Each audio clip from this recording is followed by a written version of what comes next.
Hello, everyone. Welcome back. It's Empyrion Galactic Survival Episode 71. I'm Enigmatus, and today we're continuing with the Manta Assault Hover Vessel detail-oriented aesthetic build.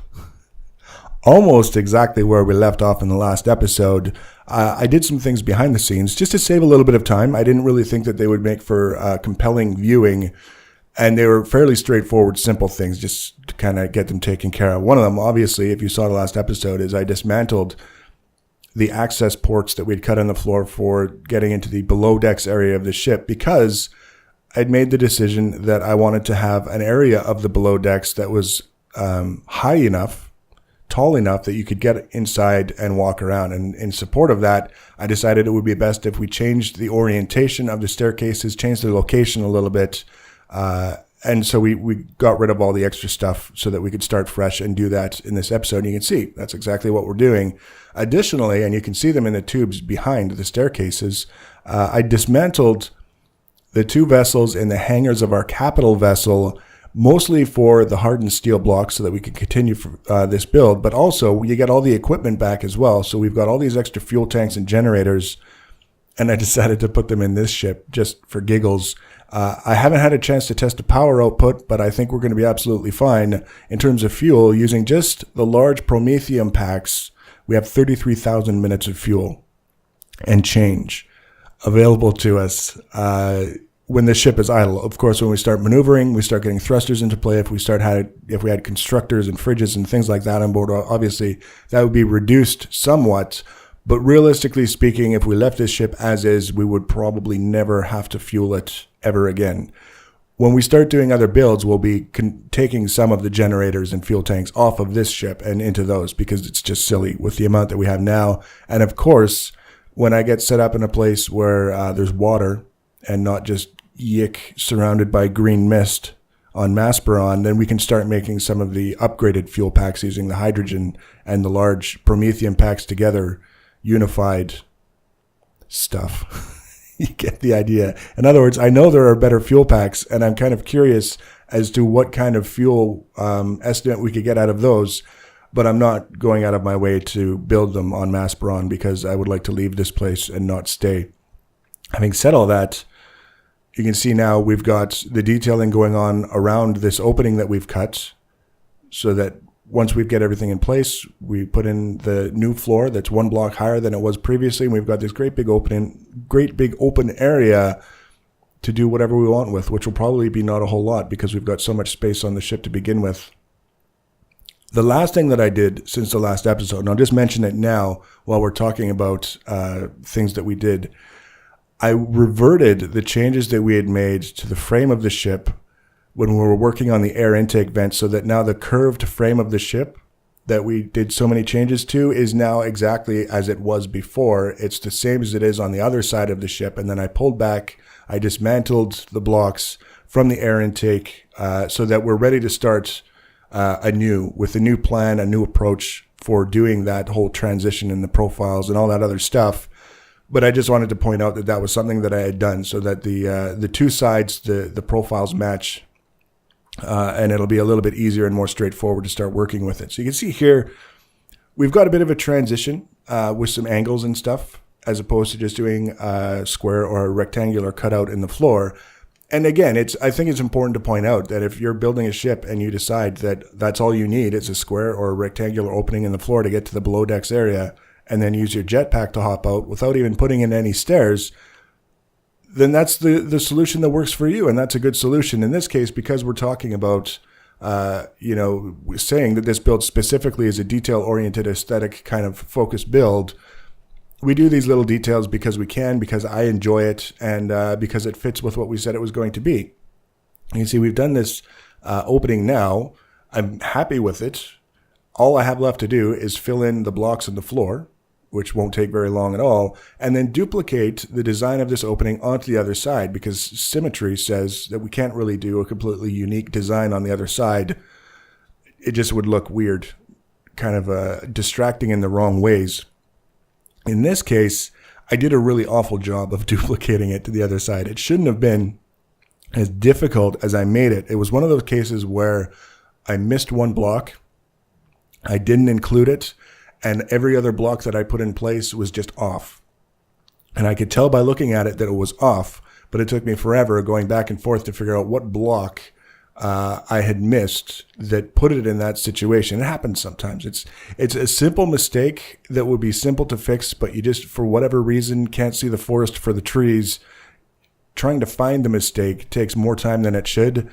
So rather than force you guys to watch that, we just did a long, slow fade and move on with our lives so that we can get on to other parts of the build.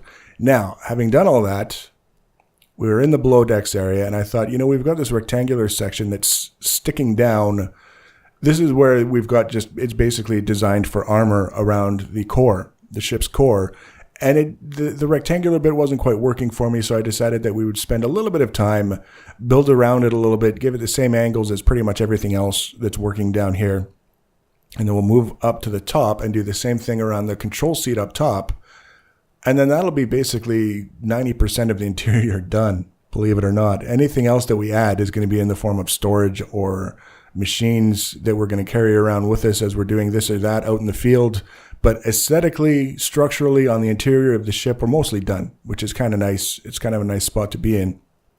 And that kind of brings us to the point of looking at the air intakes again. Now, one of the things that I've talked about a lot in the past, and even in other games, when we're building in a voxel kind of universe, is this whole idea of profiles, which is basically if you envision in your mind the ship that you're trying to build, and then you draw lines around the major shapes that are a part of that design, those are the profiles that we're working with that allow us to kind of keep things straight in our head and put things together in a way that's a little bit more structured, a little bit more orderly than just trying to do everything on the fly. Sometimes on the fly is really, really fun. But if it gets to a point where we're looking at such a complex set of shapes, like what we're going to have with the air intake vents and then the other things going on in the outer hull of the ship, having those profiles in place where we can see them all the time, they're always a reference for us, really is an asset. And that's what I decided that I would start doing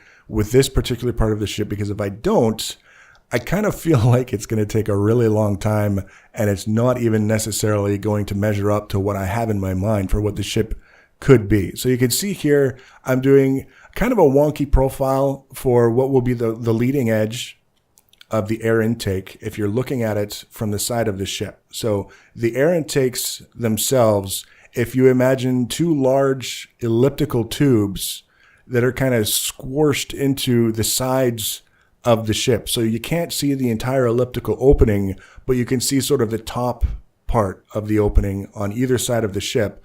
That's kind of what I'm trying to get at with the design here. But first, I wanted to get that initial profile, sort of the angle that those tubes are going to be on, the opening of the tubes.